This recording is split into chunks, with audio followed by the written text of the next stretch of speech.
제가 어제 사탄의 그 공격에 대해서 말씀드렸는데 여러분이 특별히 저를 위해서 또 기도해 주시기 바랍니다.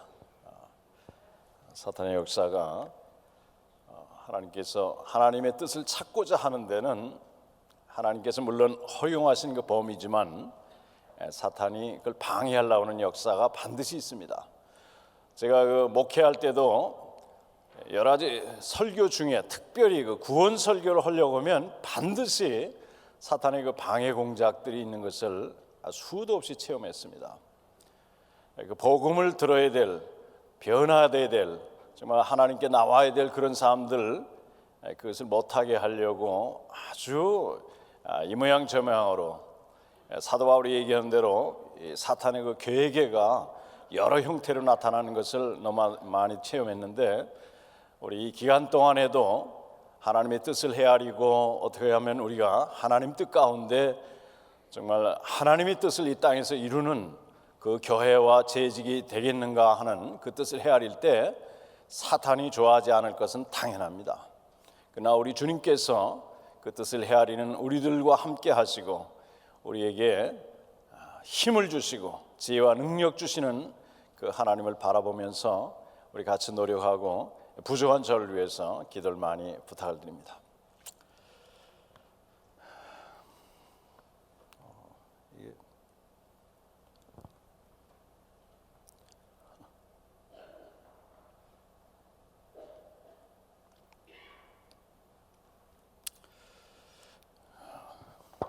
1940년대 미국 그 동부에서 대형 열차 사고가 난 적이 있습니다.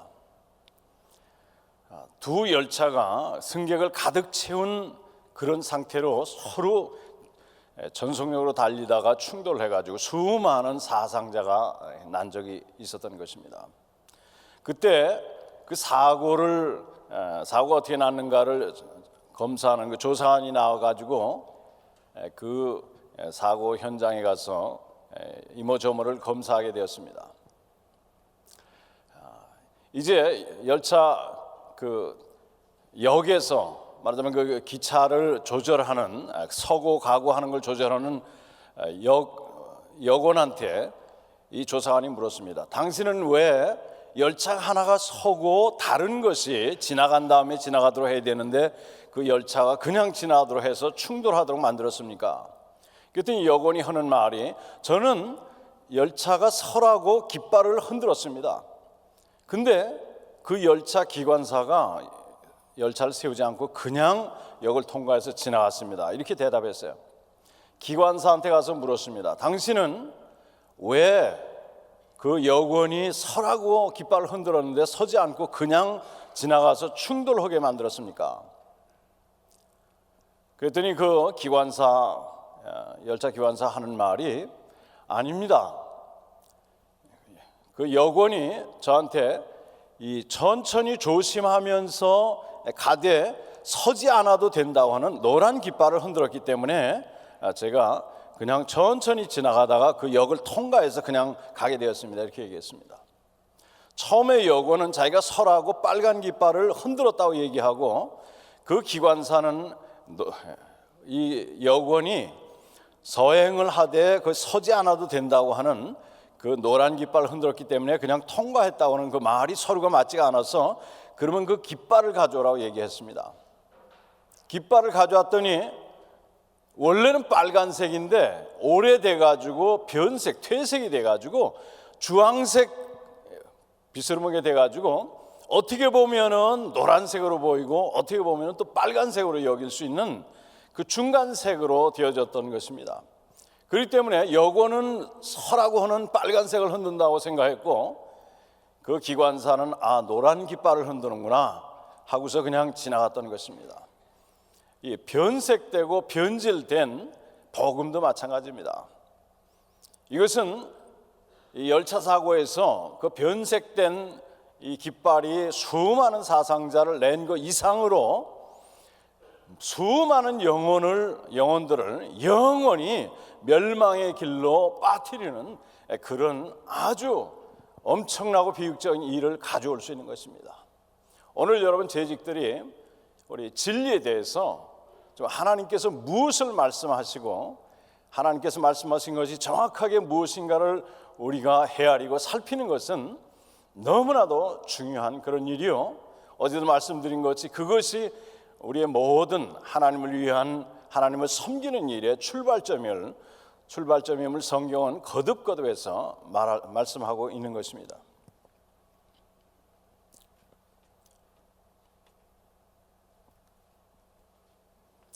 오늘 우리가 봤던 디모데전서 3장 15절 이 말씀 여기 보면 하나님의 교회를 가리켜서 이 집은 살아계신 하나님의 교회요 진리의 기둥과 터다.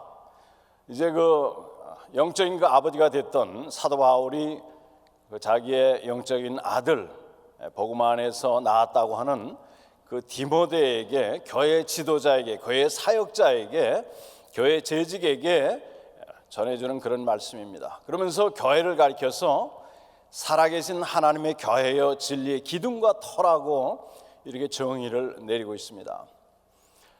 살아계신 하나님, 이 말씀은 유일하신 하나님, 신이라고 하는 존재들이 여러 있지만은 정작 살아있는 유일한 하나님, 신이신 것을 여기 강조하는 동시에 지금도 역사하시는 그 하나님이신 것을 말하고 있습니다. 지금도 여러분과 저에게 자신의 뜻을 나타내고 계시하시고 우리 가운데 하나님 뜻을 따라서 하나님 뜻을 추구하고 하나님을 찾고 하나님 뜻을 행하려고 하는 자들에게 자신을 나타내길 기뻐하시고 함께해 주시는 그 역사하시는 하나님, 그냥 사람들만 모여서 뭔가를 하고 계획을 세워가지고 그것 따라 하는 것이 아니고 하나님께서 그 가운데 함께 하시고 동행하시고 역사하시고 인도하시고 우리에게 자신의 뜻을 알려주시고 우리의 길을 인도해 나가는 그 하나님의 역사심이 있는 것을 교회 가운데 하나님이 반드시 그 가운데 역사하시는 것을 여기에 말씀해 주고 있는 것입니다. 그렇기 때문에 우리가 여러분 교회에서 일할 때 늘 생각해야 될 것은 우리만 모여서 하는 것이 아니고 어떤 계획, 어떤 우리의 정해진 것 따라서 우리만 하는 것이 아니라 하나님의 인도가 그 가운데 반드시 있어야 됩니다. 하나님께서 함께해 주신 역사와 하나님께서 우리에게 그 가운데 하나님 자신의 뜻을 나타내시고 또 우리를 인도해 주는 그것을 사모하고 기대하고 바라는 우리의 하나님을 바라보는 그런 마음들이 늘 있어야 되는 것입니다.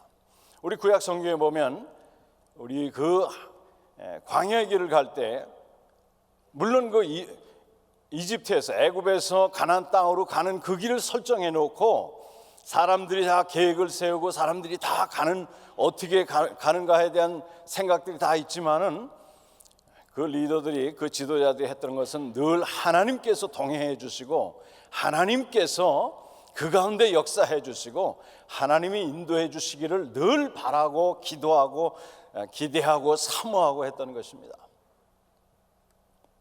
만약 그렇지 못할 때 하나님의 인도가 없을 때 함께 해주심이 없을 때 그것은 뭘 한 것 같지만 사실은 헛수고로 끝나는 그런 경우가 너무나도 많았던 것을 우리가 성경에서 잘 알고 있습니다. 살아계신 이 하나님이 역사하는 지금도 우리에게 말씀하시고 함께 해주시고 그 가운데 우리의 길을 인도하신 하나님이라는 걸 늘 기억하고 두 번째는 진리의 기둥과 터다 이렇게 말하고 있습니다. 이것은 진리를 보존하고 진리가 변색되지 않게 변질되지 않게 하나님 말씀 그대로 보존하는 것. 왜냐하면 이것은 무에서 유를 창조하는 능력의 하나님 말씀이요 죽었던 영혼들이 그것을 정말 진심으로 받아들일 때 영혼들이 살아나는 놀라운 역사의 그런 말씀이요 하나님의 권위와 능력이 함께하는 그런 말씀이기 때문에 그 진리를 지키고 그 진리를 순종하고 또 그 진리를 전파하는 그 기지로 삼은 것이 하나님의 교회다 하는 그런 말씀입니다. 그렇기 때문에 우리가 무엇보다 먼저 생각해야 될 것은 정말 이 진리 그대로 하나님이 해주신 말씀 그대로 보존되고 있는가, 또 그것이 우리에 의해서 순종되고 있는가? 나의 삶을 통해서 순종되고 있는가? 우리가 하나님의 일을 한다고 할 때 그 출발점이 바로 그런 점입니다. 그렇기 때문에 어제 우리 자신을 확증하자고 하는, 우리 자신을 시험하고 정말 거기에 대해서 예스라고 하는 그런 답을 얻을 수 있도록, 그렇습니다라고 하는 답을 얻을 수 있도록 우리 자신이 노력하자는 그런 말씀을 드렸는데, 거기가 출발점에 거기에 열쇠가 바로 거기 있기 때문에 그렇습니다. 그리고 그것을 또 하나님 뜻을 따라서 전파하는 그 기지로 삼은 것이, 그래서 이 세상을 하나님의 진리로, 하나님의 사랑으로, 하나님의 은혜로, 하나님의 긍휼하심으로, 하나님의 생명으로 채우는 것이 우리 주님의 뜻이요, 그것이 하나님의 계획인 것입니다. 오늘 그래서 제가 우리가 이 진리의 기둥과 터라고 하는 이 교회에 대해서 우리 살필 때 우리 재직들을 위해서 우리 하나님 말씀, 마지막 그 성경의 특성을 중심으로 오늘 말씀드리고자 합니다. 종교 개혁 이후에 이 개혁교회에서, 장로교회에서 정말 이 하나님 말씀을, 성경을 하나님 말씀으로 받아들이는 그 복음주의 교회에서 성경에 대해서, 성경이 어떤 특성을 가지고 있는가를 4가지로 요약해서 이해하고 있습니다.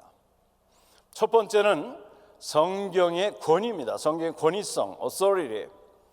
성경은 권위가 있다고 하는 그런 말씀입니다. 이 하나하나 자세히 나중에 뒤에 설명드리겠습니다. 두 번째는 우리에게 반드시 필요한 것이다 하는 필요성입니다. necessary. 하나님으로서의 그 권위가 있고 우리에게 반드시 필요한 것이. 세 번째는 하나님께서 우리에게 모든 필요한 것을 충분하게 계시하셨다고 하는 그 충분성입니다. sufficiency. 네 번째는 그 성경은 우리에게 그 내용이 명료하게 주어졌다고 하는 그런 말씀입니다. 이 하나를 하나씩 오늘은 이것을 중심해서 말씀을 드릴 텐데, 특별히 그 중에 권위성, 앞에 2가지를 중심으로 말씀드리겠습니다. 권위성과 필요성에 특별한 강조를 두고 여러분에게 말씀을 드리고자 합니다.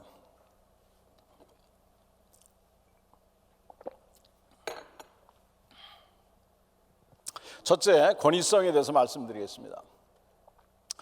권위성이라고 하는 것은 이 성경 말씀은 하나님 자신의 권위를 가지고 있다고 하는 그런 말씀입니다. 우리 성경에 보면, 특별히 구약에 보면 하나님이 이르시되라고 하는 말씀하고 성경이 일러 가로되 하는 그런 말씀, 옛날엔 가로되, 가라사대 이런 말 했지만 요새는 이르시되라는 말 쓰고 있는데 어쨌든 같은 말씀입니다. 하나님이 이렇게 말씀하셨다고 하는 거하고 성경이 이렇게 말하고 있다고 하는 내용을 동일하게 취급하고 있습니다. 그렇기 때문에 하나님을 말씀을 받아들이지 않는 사람은 하나님 자신을 받아들이지 않는 것으로 성경에서 설명하고 있습니다. 하나님 자신의 권위를 가지고 있습니다. 디모데후서 3장 16절에 보면 성경은 하나님의 감동으로 된 것이다. 쉽게 얘기해서 하나님이 만드신 거다, 그런 말씀입니다. 하나님께서 하나님의 영으로 인해서 사람이 기록했지만은, 마리아가 예수님을 탄생했지만은 범죄에 물들지 않고 거룩함을 유지하고 탄생할 수 있도록 사람을 통해서 기록했지만, 하나님께서 오류를 범하지 않도록 성령께서 역사하시고 성령께서 감동을 해서 하나님이 의도하시는 그대로 그것을 기록하도록 했다고 하는 그런 말씀입니다. 마태복음 5장 17절 이하에 보면 우리 주님께서 이 땅에 오셔가지고 하신 그 초기 사역 중에 이런 말씀을 하고 있습니다. 예수님께서 이 땅에 오셨을 때 보니까 당시의 그 랍비들이 하나님 말씀을 그대로 액면 그대로 받아들이는 것이 아니라 그것을 사람들이 지킬 수 있는 수준으로 낮춰가지고 그 성경에 대한 주석을 달아가지고, 오늘날 이거 캐톨릭과 같이 성경 말씀 자체를 보고 그것이 권위를 갖는 것이 아니라 그것을 해석한, 사람들이 수준에 낮춰서 가르쳐준 그 랍비들의 그 가르침, 해석, 그것에 오히려 더 권위를 두고 그것을 따라하는 것을 예수님께서 목도하셨습니다. 그렇기 때문에 예수님께서 처음에 오셔서 하신 말씀 중에 하나님의 말씀이 무엇을 말하는가를 가르쳐주고 있습니다. 예수님께서 오셔서 우리를 구원하고 하나님의 사랑을 전하고 구원을 전하고 이것부터 말씀하셔야 될 것 같은데, 우리 복음서에 보면 주님께서 그걸부터 말씀하신 것이 아니라 너희가 옛사람에게 들은 바 살인하지 말라 하는 그런 말을 들었으나 내가 너희에게 명하노니, 하나님으로서 말하는 거예요. 랍비들이 얘기한 것이 아니고 전통에서 내려온 것이 아니라 하나님이 하신 그 말씀의 의도가 무엇인가, 하나님 말씀의 그 깊이와 권위에 대해서 다시 설명하는 장면이 나옵니다. 랍비들은 실제로 사람을 죽이지 않았으면은 그 하나님이 사랑하지 말라는 그 계명을 완전히 지켰다라고 이렇게 가르쳤습니다.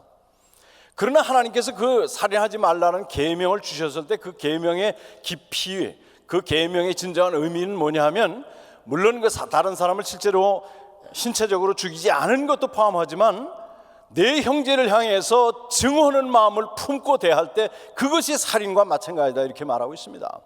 우리의 실제적으로 행동을 통해서 한 것뿐 아니라 우리의 마음을 통해서 범죄한 것이 하나님 앞에서는 동일하게 범죄인 것을 강조하고 성경이 그런 기준에서 말씀하고 있는 것을 말하고 있는 것입니다. 그렇기 때문에 어떤 젊은 청년 관원이 예수님에게 가서 말씀한 것이, 예수님에게서 내가 어떻게 해서 영생을 얻을 수 있겠습니까? 물었을 때 예수님이 내가 율법을 지켰느냐 하고, 우리 10계명 중에서 1계명에서 4계명, 하나님에 대한 계명을 말씀하기 전에 사람 간의 관계에 대한 그 계명을 먼저 말합니다. 그럴 때 이 청년이 뭐라고 대답했죠? 제가 그건 어려서부터 다 지켰습니다. 율법의 그 깊이, 하나님의 그 기준을 모르고 사람들 랍비가 얘기한 그 기준에 볼 때는 자기가 다 지켰습니다, 이렇게 얘기한 거예요. 그렇기 때문에 그 하나님 말씀을 대했으면서도 내가 영생을 어떻게 얻어야 되는가에 대해서 아직도 의문을 가지고 있는 거예요. 하나님께서 율법을 주신 것은 율법으로 인해서 우리 로마에서 말씀하고 있는 대로 어느 누구도 의롭다함을 얻을 사람이 없다고 말하고 있습니다. 율법의 기능에 중요한 것은 뭐냐면 우리가 하나님 기준에 미치지 못함을 깨닫게 하고 하나님 앞에서 죄인인 것을 깨닫게 하고 하나님의 은혜와 긍휼을 의지하도록, 하나님을 전적으로 신뢰하고 하나님에 매달리도록. 그렇기 때문에 신약의 복음과 같은 내용입니다. 그런데 랍비들이 그렇게 가르치니까 다 지켰다, 외면적으로 그것을 범한 것이 없을 때, 마지막에 실제로 누구 간음을 하지 않았으면 저는 간음하지 않았습니다, 이렇게 얘기했습니다. 그러나 우리 주님께서는 이성을 보고서 마음의 음욕을 품는 자마다 간음을 행한 것이다, 이렇게 말씀하고 있습니다. 하나님이 기준을 말한 거예요. 그 기준에서 볼 때 어느 누구가 죄를 안 진 사람이 누가 있겠습니까? 율법이 하나님의 기준, 하나님의 권위로서 말씀할 때 예수님이 보니까 다 타협하고 다 수준을 낮춰가지고 하나님 말씀을 대해도 두려운 줄을 모르고 하나님 말씀 앞에서 자기는 의롭다, 이런 생각들을 많은 사람들이 가지고 있었기 때문에 구원의 길을 알지 못했던 것입니다. 그렇기 때문에 먼저 얘기한 것이 사랑과 용서와 구원을 얘기하기 이전에 내가 하나님 앞에 얼마나 죄인인가를 먼저 깨닫게 하신 거예요. 우리 오늘날도 마찬가지입니다. 하나님 앞에서 내가 죄인인 것을, 철저하게 죄인인 것을 알지 못하면, 깨닫지 못하면 하나님을 찾지 못합니다. 하나님의 구원을 갈망하지 못해요. 내가 하나님 앞에 도저히 설 수 없는, 하나님 기준에 도저히 설 수 없는 죄인인 것을 철저하게 깨달을 만큼 하나님 앞에 겸손하게 되고 하나님의 긍휼과 은혜만 바라보게 되는 거예요. 우리 주님께서 이 땅에 오셔서 그 하나님 말씀을 천지가 없어지는 것보다 이 하나님 말씀 그 지극히 작은 부분이 없어지는 것이 더 힘든 것을 말씀하고, 그 작은 부분까지 반드시 다 이루어진다. 물론 그 성취력도 말씀하지만 그 부분에서 강조하고 있는 것은 무엇보다 먼저 하나님 말씀의 권위를 여기서 지적하고 계신 것입니다.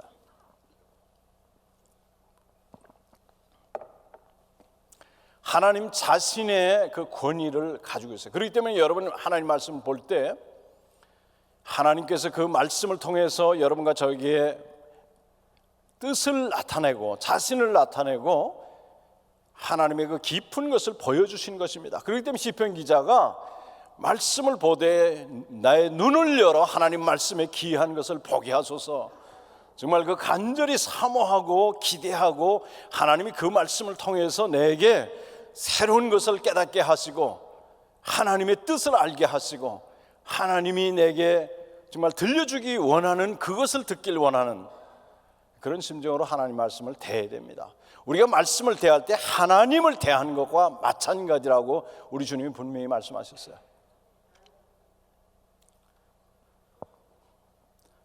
이 하나님 말씀은 절대적인 성취력이 있습니다. 여러분 한번 펴보시죠. 이사야 55장 11절 말씀을 한번 펴보시기 바랍니다. 이것은 너무나 중요하기 때문에 표시해 놓으시고 꼭 나중에 읽어보시기 바랍니다. 이사야 55장 11절 제가 가진 성경으로 1036면에 있습니다.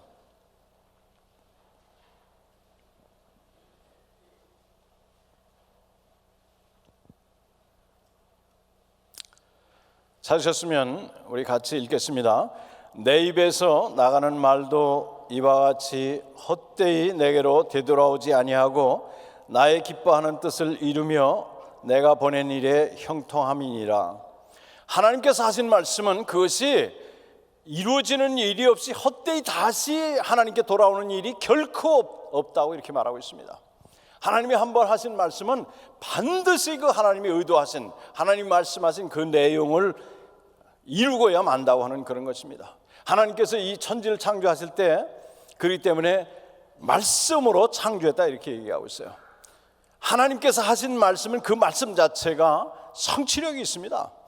하나님이 의도하신 바를 그대로 이루는 그 전능자의 능력이 거기 있는 거예요.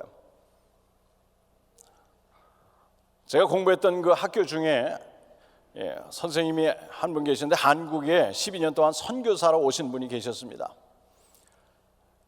이분이 한 번은 그 농촌을 차를 타고 가고 있는데 어떤 할머니가 길을 막는 거예요.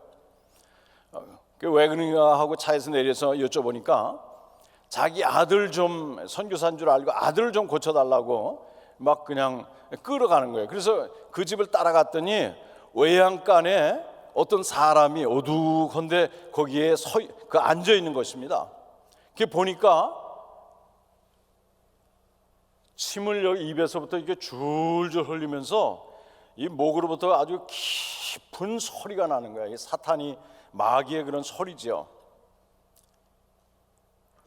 그 마귀가 들려가지고 미쳐 있는데 이 선교사님이 무슨 소위 말하는 거 신유의 은사 이런 것도 없고 마귀 쫓는 그런 일을 해본 적이 없는데 그 사람을 놓고 이 선교사님이 하신 게 뭔고 하니 하나님의 복음을 전했어요. 그 사람에게 하나님께서 우리를 만드시고 우리가 죄인이고 하나님이 아들을 통해서 우리를 구원하시고 당신을 불쌍히 여기시고 하나님께 돌아오기를 하나님께서 원하신다고 하는 복음을 전할 때 한참 전했더니 픽 하고 쓰러지더라는 거예요. 그 자리에서 쓰러져 가지고 일단 그 어머니 되신 그 할머니에게 잘 돌보라 하고서 이제 선교사님 또 일을 보러 떠나는데 얼마 후에 거길 지나는데 또 할머니가 그 선교사님 지난 줄 알고 길을 막고서 우리 집에 오라고 가봤더니 아들이 말짱에 났다고 하는 것입니다. 하나님 말씀은 이 선교사님이 그런 일을 이 한국에 와서 여러 번 겪었다는 거예요. 하나님 말씀은 그 자체가 하나님의 바로 전해질 때 하나님 자신의 그 능력과 은혜와 생명이 전달되는 것입니다. 그런가 하면 이 하나님 말씀은 하나님에서 권위가 있기 때문에 심판의 기준이에요. 심판의 기준. 요한복음 12장 48절에 보면 우리 주님께서 이렇게 말씀하고 있습니다. 나를 저버리고 내 말을 받지 않는 자들을 심판할 리가 있으니 곧 내가 한 그 말이 마지막 날에 그를 심판하리라. 예수님께서 마지막에 심판할 때 내가 심판하는 것이 아니라 내가 한 말이 심판한다. 왜 예수님이 심판 안 하시겠어요? 예수님이 심판하지만 이 말씀의 의미는 뭐는 거니? 그때 다른 기준을 가져와서 하는 것이 아니라 주님께서 하신 그 말씀이 기준이 된다, 그런 말입니다. 예. 그렇기 때문에 여러분에게는 정답을 이미 주셨어요.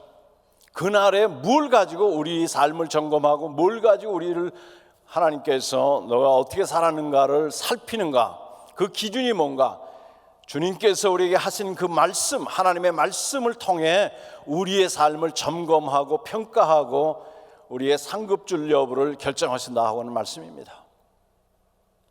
심판의 기준이 되는 거예요. 우리 필요성에 대해서 말씀드리겠습니다. 왜 하나님 말씀 필요한가? 이것은 우리가 피조물이기 때문에 당연히 필요한 거예요. 하나님이 우리를 만드시고, 어제도 말씀드린 것이 자연세계의 법을 만드신 것 같이, 그래서 모든 자연이 법을 따라 돌듯이 우리 삶에도 하나님께서 법을 주셨습니다. 피조물로서 어떻게 살아야 하나님께서 원하시는, 의도하신 바대로 삶을 살 수 있고, 어떻게 하면 하나님께서 의도하신 대로 축복된 삶을 살 수 있고 하나님과 동행하고 하나님의 뜻을 이 땅에서 이룰 수 있는가, 하나님께서 우리에게 자신의 뜻을 나타내셨어요. 그러나 우리 조상됐던 아담과 하와가 그 하나님 말씀을 정말 거기다 귀를 기울이고 그것만 따르려고 하는 것이 아니라 사탄의 말에 귀를 기울이고 자기가 간음을 했습니다. 그러다 사탄의 말을 택한 거죠. 사탄의 말을 듣고 하나님이 먹지 말라, 이걸 먹으면 너가 정령 죽으리라고 하는 그 하나님의 경고가 있음에도 불구하고 사탄 말을 듣고 보니까 먹음직도 하고 보암직도 하고 지혜롭게 할 만큼 이렇게 아주 탐스러우니까 하나님 말씀을 거스리고 나갔다가 그것은 행복과 그것은 지혜롭게 하고 정말 사탄이 얘기한 모든 것을 이루는 것이 아니라 그것은 멸망의 길이었습니다. 우리 피조물은 그렇기 때문에 하나님께서 우리를 힘들게 하고 우리를 그냥 구속하려고 하나님 말씀 주신 것이 아니고 우리를 보호하고 우리를 인도하고 우리가 축복된 그런 하나님이 의도하신 보람된 열매 있는 그런 삶을 살도록 우리에게 주신 거예요. 우리 피조물로서 그렇기 때문에 당연히 우리 창조자이신 그 하나님 말씀을 우리가 귀를 기울여서 들어야 됩니다. 그런가 하면 우리가 타락했기 때문에 더더욱 필요해요. 우리 이사야 53장 6절에 보면 우리는 모두 양 같아서 각기 제 길로 갔다. 각기 제 길로 자기가 원하는 길, 자기 눈에 보기에 좋다고 생각되는 길로 갔는데 그 길은 결국 어디로 가느냐? 멸망의 길로 가는 거예요. 멸망의 길로. 멸망으로 이르는 줄도 모르고 그것이 우리 미국에서 있었던 가수 프랭크 시나트라고 하는 사람이 My Way, 내가 좋아하는 길, 내가 원하는 길, 이런 걸 노래한 사람이 있는데 그 길로 가면은 삶이 짜릿하고 재미있고 아주 신나고 그냥 영어로 말하면 exciting 할 것 같지만은 그 길은 멸망의 길이라 하는 것입니다. 좌절과 실망의 길이요, 멸망의 길로. 그러나 주님께서 우리를 그런 길로 가기를 원치 아니하시고 우리를 생명의 길로 인도하시기 위해서 말씀을 주신 거예요. 우리가 타락했기 때문에 우리가 그러나 예수님의 은혜로 구원 받았음에도 불구하고 아직도 타락한 그런 구석들이 있기 때문에 우리는 더더욱 아담보다 더 하나님 말씀을 필요로 합니다. 요한복음 1장 5절에 보면 이 세상을 가리켜서 어두움이다 이렇게 말하고 있어요. 어두움. 시편 119편 105절에도 보면 주의 길은 내 발의 등이요 내 길의 빛이라고 이렇게 얘기하고 있어요. 그것은 무슨 말인 거니? 그 주님의 말씀을 떠나서는 어둠이라 이렇게 말하고 있는 것입니다. 우리 주님도 내가 곧 진리요, 내가 길이요 진리니 내가 세상의 빛이니 나를 따르는 자는 어둠에 다니지 않는다 이렇게 말씀하고 있어요. 우리가 타락하는 걸 알고서 내가 좋아하는 그런 것을 따라가는 것이 아니라 주님께서 원하는 길, 하나님 말씀 절대적으로 필요합니다. 세 번째로는 우리에게 은혜를 주시는 방편이에요. 이 하나님 말씀은 성령께서 이 땅에 오실 것을 예수님께서 십자가 달리기 전에 말씀하면서 뭐라고 얘기하는 거니? 성령이 너희를 모든 진리 가운데로 인도하실 것이다.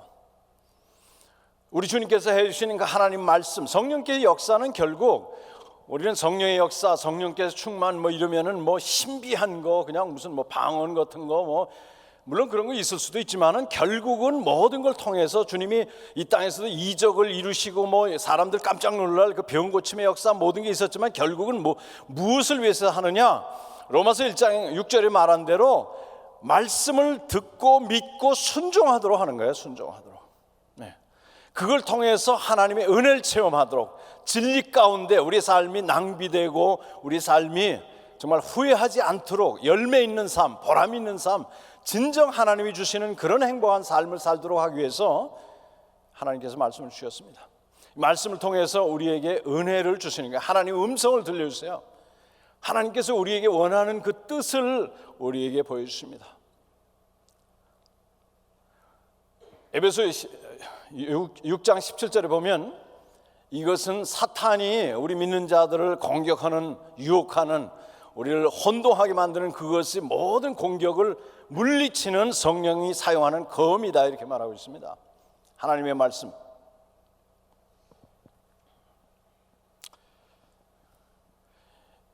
디모데후서 3장 16절 17절에 보면 피고 이렇게 보십시오. 좀 디모데후서 3장 16절 17절에 보면은 이것은 우리에게 한번 같이 펴보시죠. 디모데후서 3장 16절 17절. 제가 그 10분 전까지 끝내기로 목사님과 약속을 했기 때문에 조금 빨리 합니다. 디모데후서 3장 16절에 17절에 보면 우리 제가 가진 성경으로 신약 346면이 있습니다.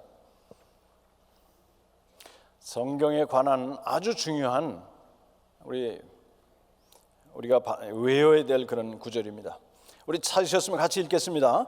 모든 성경은 하나님의 감동으로 된 것으로 교훈과 책망과 바르게 함과 의로 교육하기에 유익하니 이는 하나님의 사람으로 온전하게 하며 모든 선한 일을 행할 능력을 갖추게 하려 함이라. 먼저 유익하다고 얘기했는데 유익하는 것은 나한테 조금 도움되는 것이다. 아니, 그런 말씀이 아니에요. 하나님만이 주실 수 있는 그런 유익을 이 성경 말씀 통해 주신다, 그 말이야. 우리에게 영원토록 유익이 되는 그 유익을 우리에게 주신다는 그런 말씀이에요. 있다가 없어지는 것이 아니라 영원토록 우리를 유익을 끼치는 그런 유익을 우리에게 주는 그런 말씀입니다. 그런가 하면 어떻게 해서 유익을 주느냐, 구체적으로 그 내용을 얘기하고 있어요. 교훈이라는 건 우리가 알아야 될 것을 얘기해요.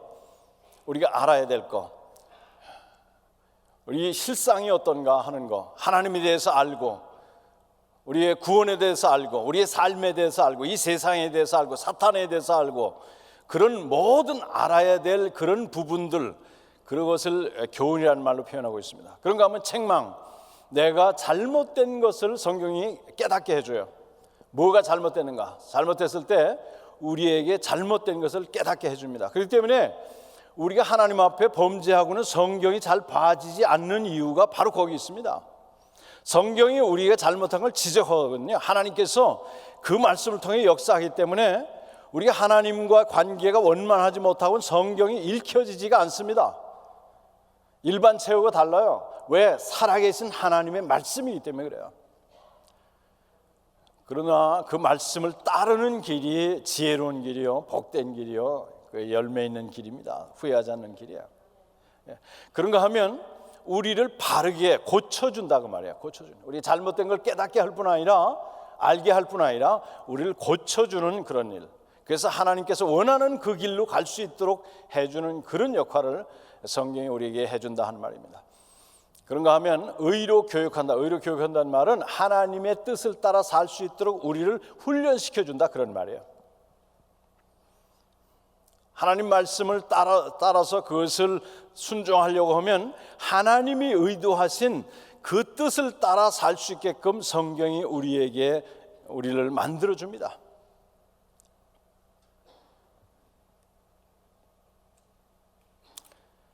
그런가 하면 우리 17절에 보면 이는 하나님의 사람으로 온전하게 하며 모든 선한 일을 행할 능력을 갖추게 합니다. 근데 사실은 그 원문의 의미는 이는 하나님의 사람으로 온전하게 하여가 더 그 의미상 더 정확한 의미입니다. 이 두 개가 별개로 있는 것이 아니고 또는 동등한 위치가 아니라 하나님의 사람으로, 우리 어제 본 에베소 4장 12절에 있는 대로 하나님의 사람으로 온전하게 하여, 온전하다는 말이 뭐라 그랬죠? 준비시킨다 그 말이에요. 준비시켜서 부족함이 없도록 해서 하나님의 모든 선한 일을 행할 수 있도록 그렇게 우리를 만든다 그 말이에요. 그렇기 때문에 어제도 말씀드린 것이 하나님의 뜻이 무엇이고 하나님 말씀이 뭘 말하는가를 우리 재직들은 잘 알아야 됩니다. 열심히 한다고 하지만 하나님 뜻과는 전혀 상관없는 것 가지고 막 성토하고 고집하고 막 주장하고 이럴 수 있어요. 제가 여러 번 나왔던 그 캘리포니아의 그 그레이스 커뮤니티 처치라고 하는 그런 아주 큰 교회가 있습니다. 거기에 존 맥하더라고 하는 유명한 목사님이 심호하시는 그런 교회인데, 거기는 재직들이 모였을 때 또는 교회에서 일하는 분들이 모였을 때 법이 있는데, 한 가지 반드시 지켜야 될 법이 있는데 뭐냐면, 어떤 의견을 제시하면 성경적인 근거가 무엇인가를 반드시 얘기하게끔 돼 있어요. 왜? 내가 얘기하는 것이 내 생각에 의해서, 형편에 의해서 내가 하고 싶은 대로 하는 것이 아니고 하나님이 원하시는 그 뜻을 찾아서 그것에 근거해서 의견을 제시하고 그것을 이루자 하는 그런 뜻입니다. 그렇기 때문에 재직들은 하나님 말씀을 깊이 잘 알아야 됩니다. 우리 디모데 후서 봤으니까 디모데전서 6장을 한번 펴보세요.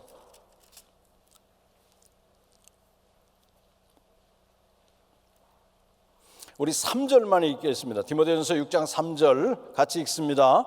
누구든지 다른 교훈을 하며 바른 말 곧 우리 주 예수 그리스도의 말씀과 경건에 관한 교훈을 따르지 아니하면, 그리고 제가 읽겠습니다. 그는 교만하여 아무것도 알지 못하고, 거기 뭐 온갖 안 좋은 것들이 나와요.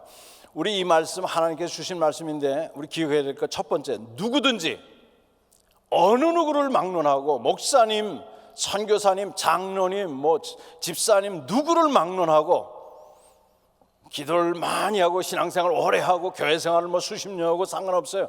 누구든지, 피조물이라면 누구든지 그런 말씀인데, 다른 교훈을 하며 바른 말 곧 우리 주 예수의 그리스도 말씀과 경건에 관한 교훈을 따르지 아니하면, 그 그리스도의 말씀, 경건에 관한 교훈 같은 의미인데 강조해서 반복한 거예요.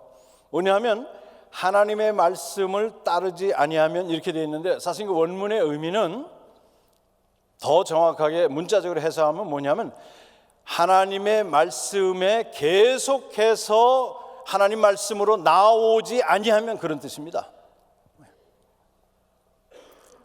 누구든지 하나님 말씀에 계속해서 나오지 아니하면, 우리 옛날 성경에는 창념하지 아니하면 이런 말이 있는데 저는 그 말씀을 더 좋아해요.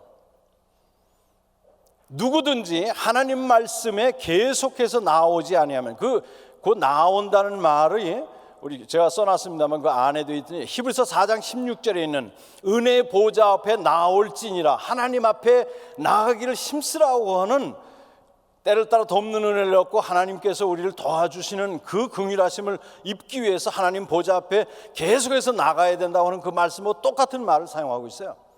누구든지 하나님 말씀에 계속해서 나아가지 아니하면 어떻게 된다고 얘기하고 있어요. 거기 저는 교만해지고 무지해지고 타락성이 막 드러나고 부패하게 되고 진리에서 떠나게 되고, 그래서 거기서 다툼과 분쟁과 여러 가지 인간의 타락한 그런 모습들이 나타난다, 그런 말을 하고 있어요. 누구든지. 여러분, 그렇기 때문에 우리의 속에 있는 타락성, 하나님이 너무나도 여러분과 저를 잘 아는 그 하나님이 말씀해 주신 거예요. 반드시 기억해야 됩니다. 반드시 하나님 말씀에 계속해서 나가야 된다고 말씀하고 있어요. 우리 디모데후서 2장 15절에 그 때문에 진리를 분별할 줄 알아야 되는 사역자, 이것을 얘기하고 있습니다. 사역자는 진리를 분별할 수 있어야 돼요. 하나님이 무슨 말씀을 하시는가, 이 상황에서 뭐라고 말씀하셨는가, 이거에 대해서 익숙하게 알아야 됩니다. 그러기 위해서 성경을 깊이 자세히 봐야 돼요. 히브리서 5장 12절 이하에 보면은 너희가 믿은 지가, 예수님을 믿은 지가 오래되었으니까 마땅히 누구나 선생이, 말하자면 그 신앙의 기본적인 이 모든 신앙의 도리를 다른 사람을 놓고 가리킬 정도가 돼야 된다, 이렇게 성경에서는 말하고 있어요. 하나님의 기준이에요. 하나님의 기대. 여러분, 위조 지폐를 어떻게 구별하는지 압니까? 한국에서는 어떻게 하는지 모르겠는데 미국에서는 뭐 지금 위조 지폐 여러 가지 장치도 해놓고 그 안에 뭐 특수선도 만들어 놓고 뭐 기계를 가지고 하기도 하지만은 근본적으로 위조 지폐 감별원들을 훈련하는 방법이 있어요. 위조 지폐가 어떤 것이 진짜 위조 지폐냐 할 때, 위조 지폐를 감별하기 위해서 첫째, 수도 없이 진짜 지폐를 만지게 한다는 것입니다. 수도 없이 한 달, 두 달, 석 달, 넉 달, 다섯 달, 여섯 달 진짜 지폐를 계속 만지면, 그러다 지폐, 위조 지폐 딱 만지면 금방 알아요. 하나님 말씀을 익숙하게 알면은 하나님 말씀과 다른 변질된, 변색된 이런 말씀 들으면 금방 알아차립니다. 왜 오늘날 한국에 이단들이 많고 거기에 넘어가는 사람이 많고 정말 이해할 수 없는 현상이 일어나냐? 진리 자체를 잘 모르기 때문에 그런 거예요. 진리를 분별할 수 없기 때문에. 거기에 뭐 목사님들 넘어가고 장로님들 넘어가고 집사님들 넘어가고 교회 생활 수십 년 사람들 다 넘어가는 이유가, 진리 자체를 교회를 오래 다녔지만 진리 분별을 못하기 때문에 그래요. 그렇기 때문에 여러분들이 하나님 말씀 진리 자체를 정말 익숙하게 잘 아셔야 됩니다. 이건 그냥 간단하게 지나가죠. 모든 우리 삶의 모든 게 원리적으로 다 가르쳐주고 있습니다. 주님께서 내가 곧 길이요 진리요 생명이라고 말씀하신 그 주님께서 우리 삶에 갈아야 될 그 길을 다 말씀해주고 있어요. 오늘날 뭐 TV 보고 그 다음에 뭐 이런 운동하고 이런 거에 대해서, 전자기기에 대해서 성경 말하고 있지 않은데 원리적으로 다 말하고 있어요. 예를 들어서 고린도전서 10장 31절, 먹든지 마시든지 무엇을 하든지 하나님의 영광을 위해서 하라. 내가 교회에 이 옷을 입을지 저 옷을 입을지 내가 이걸 입고 가서 정말 잘 이렇게 차려서 하나님께 영광을 돌리고 정말 이 성도들 앞에서 다 이렇게 사랑으로 대하고 섬기려고 하는지, 사람들 앞에 이렇게 잘 보이고 내가 멋있다는 걸 나타내려고 하는지 우리 마음은 다 압니다. 원리적으로 성경은 모든 걸 말하고 있다는 것이 충분성이에요. 그런가 하면 명료성이라는 것은 우리 하나님께서 이 구원과 관련된 모든 진리를 성경에 나타난 것을 우리로 하여금 모든 믿는 자들에게 깨닫게 해주셨다는 말이에요. 그렇다고 해서 성경 공부가 필요 없다든지 목사님 가르쳐주는 분의 그 지도가 필요 없다든지 그런 말이 아니에요. 모든 성경이 동일하게 이해된다는 그런 의미도 아닙니다. 그러나 아주 근본적이고 꼭 알아야 될 내용에 대해서는 우리 신자라면 누구나 이해할 수 있게끔 성경이 명확하다는 거예요. 이것은 성령께서 그 진리 우리를 깨닫게 해주시기 때문에 그러는 것이요. 그런가 하면 또 우리 옛날 종교개혁 당시에, 지금도 그렇습니다만은 가톨릭에서는 사제가 해석하고 사제가 그 의미를 밝혀야지만 사제에게 권한이 있다 이렇게 얘기하고, 궁극적으로는 교황에게 권한이 있는 것을 가르쳐주고 있어요. 그러나 성경은 믿는 자 누구에게나 구원의 진리가 분명하게 하나님 뜻이 명확하게 계시된 것을 가르쳐주고 있습니다. 제가 예화 하나만 하고 끝내죠. 조금 1분 지났는데, 파블로 카잘스라고 하는 분이 있습니다. 이분은 그 세계적으로 유명한 스페인 출신의 유명한 첼리스트예요. 95세가 되도록 하루에 6시간씩 연습을 했다고 하는 것입니다. 그래가지고 그 젊은 사람이 물었어요. 당신은 이때까지 있었던 첼리스트 중에, 음악가 중에 최고의 첼리스트라고 이렇게 평가를 받는 사람인데, 그리고 연세도 95세나 됐는데 뭘 그렇게 6시간씩 연습하십니까? 파브로 카잘스가 뭐라고 대답하는 거니? 좀 더 나아지기 위해서. 좀 더 나아지기 위해서. 여러분 생각해 보세요. 95세니까 몇 세에 돌아가실 것 같아요? 여기 있는 대로. 조금 있다 돌아가셨어요. 그러면 그 모든 것이 연습한 거 다 헛수고입니다. 사실은 솔직히. 그럼에도 불구하고 조금 나아지기 위해서 그 95세 난 노인분이 하루에 6시간씩, 이게 얼마나 힘든지 모릅니다. 우리 주님께서 말씀하셨어요. 경건의 연습, 하나님 뜻을 따라 하나님 원하시는 그 말씀 따라 사는 그 연습은 하나님의 약속이 이 생과 내 생에 있다, 이렇게 얘기했어요.